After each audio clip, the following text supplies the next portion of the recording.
समय का खेल। समय एक जैसा नहीं रहता। पैसों का घमंड टूटते वक्त नहीं लगता। इस बात को समझाती यह कहानी। शहर के सबसे पास इलाके में एक भव्य हवेली थी। ऊंची दीवारों से घिरी हुई, बड़े बड़े दरवाजे और कई कमरों वाली यह हवेली कभी रौनक से भरी रहती थी। हर समय यहाँ मेहमानों का आना जाना लगा रहता था, लेकिन समय के साथ सब बदल गया।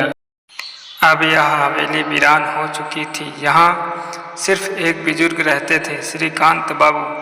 श्रीकांत बाबू कभी बहुत अमीर हुआ करते थे। उनके पास हर सुख सुविधा थी। नौकर चाकर थे, रिश्तेदार थे, दोस्त थे, लेकिन सब उम्र बढ़ी तो एक एक करके सबने उनसे दूरी बना ली। एक ही बेटा था जो असमय चल रहा था। रिश्तेदारों ने पैसा और व्यापार लूट लिया और अपनी दुनिया बसा ली, और दोस्त भी समय के साथ चले गए। कभी जो हवेली हंसी खुशी से गूंजती थी, अब वह बस सन्नाटा था। बुजुर्ग ने हवेली के कई कमरों को बंद कर दिया था। अब वह सिर्फ एक छोटे से कमरे में रहते थे। पुराने फर्नीचर, दीवारों पर जमी धूल और दरारें छत से लटकता जाला, इन सब ने हवेली की वीरानी को और गहरा कर दिया था। अचानक एक दस्तक। उस दिन दोपहर को अचानक दरवाजे पर दस्तक हुई। वर्षों बाद किसी ने इस दरवाजा खटखटाया था। श्रीकांत बाबू धीरे धीरे चलते हुए दरवाजे तक पहुँचे और उसे खोला। बाहर एक नौजवान खड़ा था, सादा सा कपड़ा पहने, विनम्रता से सिर झुकाए। नमस्ते बाबूजी, युवक ने आदर से कहा। बुजुर्ग ने ध्यान से उसे देखा, लेकिन पहचान नहीं पाया। बेटा, तुम कौन हो? श्रीकांत बाबू ने पूछा। युवक ने धीरे से मुस्कुराते हुए कहा, बाबूजी, मेरे पिता आपके यहाँ नौकरी करते थे बहुत साल पहले। मेरा नाम अर्जुन है। श्रीकांत बाबू के दिमाग में पुरानी यादें ताज़ा हो गई। तुम्हारे पिता कौन थे? उन्होंने सोचने की कोशिश की। जी रामलाल, वो आपके यहाँ नौकर थे, लेकिन उन्होंने हमेशा हमें सिखाया कि आप हमारे मालिक नहीं बल्कि हमारे संरक्षक हैं। जब मैंने उन्हें बताया कि मैं इस शहर आ रहा हूँ, तो उन्होंने कहा कि आपको ज़रूर मिलूं। श्रीकांत बाबू का दिल भर आया। रामलाल, वही रामलाल जिसने उनकी सेवा कई सालों तक की थी, जिसे वे हमेशा छोटा समझते थे, आज उसी के बेटे ने उन्हें याद रखा था।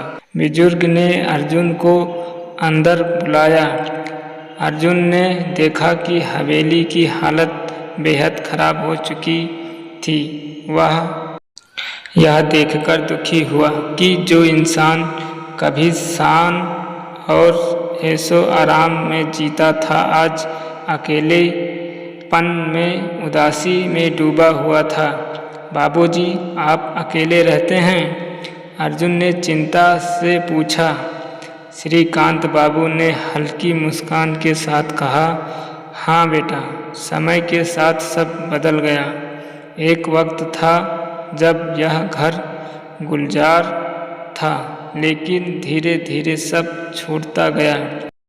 दौलत थी, रुतबा था, इसीलिए शायद रिश्ते सिर्फ दिखावे के थे।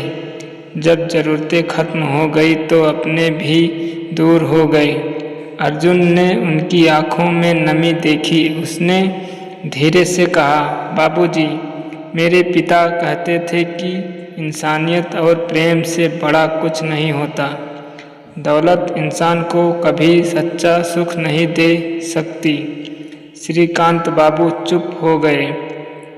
अर्जुन की बात उनके दिल को छू गई। अर्जुन ने धीरे धीरे बुजुर्ग की देखभाल शुरू कर दी। वह हर रोज आता, उनके लिए खाने पीने की चीज़ें लाता, घर की सफाई करता और सबसे ज़रूरी बात, उनसे बातें करता। समय हमेशा एक जैसा नहीं रहता। दौलत, घमंड और शान, औकात पल भर में मिट सकता है, लेकिन इंसानियत और अपनापन हमेशा बना रहता है।